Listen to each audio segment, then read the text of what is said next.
See videoseeria, mida te praegu vaatama hakkate, ei ole otseselt kristlik, vaid ta pigem puudutab nähtamatut maailma. Paljud inimesed ei usu, et nähtamatu maailm on olemas. Paljud inimesed ei usu, et maaväline elu on olemas.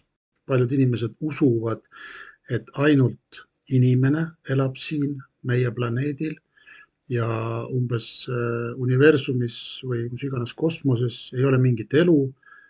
Nüüd selle videoga on võimalik nendele küsimustele saada vastuseid ja vastused nendele küsimustele annab siis üks olend, nähtamatu olend, kes kasutab naisterahvaste keha ja nende naisterahvaste kõneorganeid. Ta ise nimetab ennast energiaks või teadvuseks, et tal ei ole kuju ja ta on tulnud abistama inimesi, ehk siis mitte ainult tema, vaid ka veel mingisugused olendid. Et nad on olemas, nad abistavad inimesi, aitavad inimesi, nimetab ennast valguseks. Samas ta mainib nendes videodes ka pimedust, tumeenergiat, sellist, mis inimesi hävitab. Ja vastatakse siis väga erinevatele küsimustele, jah, kas Jumal on olemas, kas piibli kirjutasid inimesed või on see Jumala poolt antud. Jeesuse kohta küsimus, kes ta oli, kas antikristus on olemas, kas antikristus on praegu maa peal, universumi küsimused, planeetide kohta küsimused, kas teistel planeetidel on elu, mis haigus on AIDS ja mis haigus on vähk, kust nad tulevad ja kas neid on võimalik ravida. Esitati küsimus ka hinge kohta, mis saab peale surma inimese hingest, kas ta läheb siis paradiisi või põrgusse. See vaimolend siis või see nähtamatu olend vastas sellele küsimusele, mis siis mõnes mõttes kinnitab nende inimeste nagu tunnistusi, kes on rääkinud sellisest kehast välja minekust, kas siis mingisuguse trauma tagajärjel või õnnetuse tagajärjel, kus siis nad on öelnud, et nende hing väljus kehast ja läks kuskile paika, kus siis nad said kokku oma, ma ei tea, esivanematega või lastega, kes on mingil põhjusel siit elust lahkunud. Et järelikult on mingisugune koht kuskil universumis, kuskil kaugel olemas, kus hinged pesitsevad ikkagi. Et ei ole nii, et peale surma kaevatakse sind maa alla, sinu keha jääb mulda ja siis see hing läheb kuskile paika ootama siis seda kohtuotsust.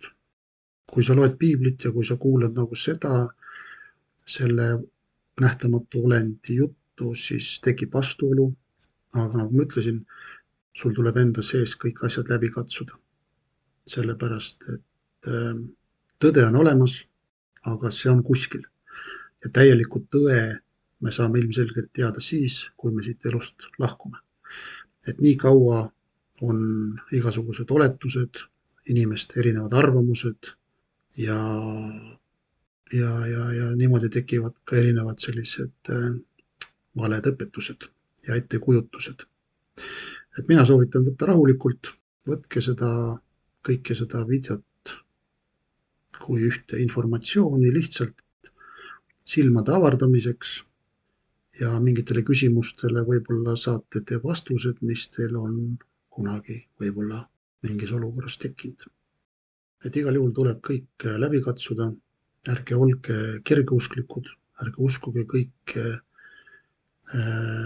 nii lihtsalt, vaid ikkagi analüüsige asju, mõtisklege, sellepärast et meie eest on väga palju asju varjatud, meil on valetatud, ei ole soovitud, et inimene teaks täielikku tõde, ka meie ajaloo kohta on valetatud.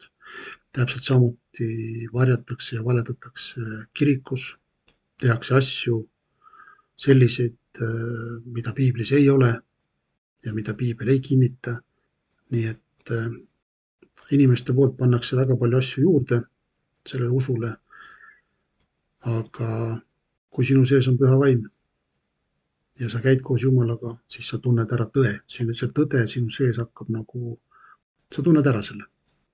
Aga see oli hea avastus selles mõttes, et niisugune eksperiment on üldse tehtud ja sellest nagu videost on näha, kui ruttu on võimalik inimene allutada mingisuguse olendi meelevalda. Ehk siis kristlasena ma täna saan ju öelda seda, et nii Jumal kui ka saatan kasutavad inimeste kehasid ehk siis lihakehasid selleks, et toime panna mingisuguseid tegusid, kas häid tegusid või halbu tegusid ja samuti kasutatakse siis inimeste kõneorganeid, et edastada mingisugust sõnumit inimestele, kas siis negatiivset või positiivset. Inimese keha on võimalik üle võtta ja nendes videodes te näete seda, kuidas ühe naisterahva hääl muutub kardinaalselt teistsuguseks, kui ta viiakse sellisesse teistsugusesse seisundisse ja see seisund tuleb kuidagi väga ruttu ja see kontakt selle nähtamatu olendiga tuleb ka väga ruttu.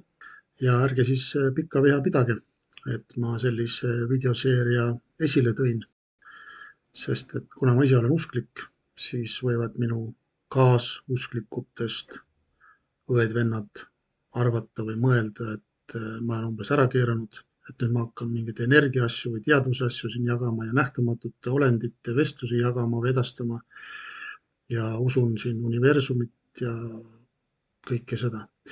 Et ma ei ole nii naiivne usklik, et ma usun, et ainult inimene on siin planeedil Maa olemas ja et peale meie universumis ei ole mitte kedagi, seda ma kindlasti ei usu, kuna minu praktika on olnud see, et ma olen kokku puutunud ka kurjade vaimudega, teemonitega, kuidas nemad on rääkinud läbi inimkehade. Seega see olend, kes räägib läbi selle naise, on ilmselgelt reaalne olend või energia või teadvus tõesti. Ja tal on informatsioon, seda informatsiooni inimene ei valda. Ja kui ta valdab, siis mingil määral, aga need vastused, mis see olend annab, tulevad isegi kohati hästi kiiresti, et inimene ei jõua oma küsimust ära küsida, kui juba see olend vastab. Ehk siis ta saab selle info juba inimese mõttest kätte, et inimene ei peagi täislausega rääkima seda küsimust välja, kui ta juba teab, mida inimene küsib. Ja nendes videodes ta ka räägib tegelikult, et nad suhtlevad mõtete või siis see teadvuse teel, et neil ei ole võimekust sellist nagu häälega kõne teha, et selleks peavad nad kasutama inimese kõneorganeid. Et igal juhul põnevat vaatamist, võite kommenteerida, kui te tahate, kas siis positiivselt või negatiivselt, see on teie valik. Aga 14 osa niisugust lühivideot on teil võimalik vaadata.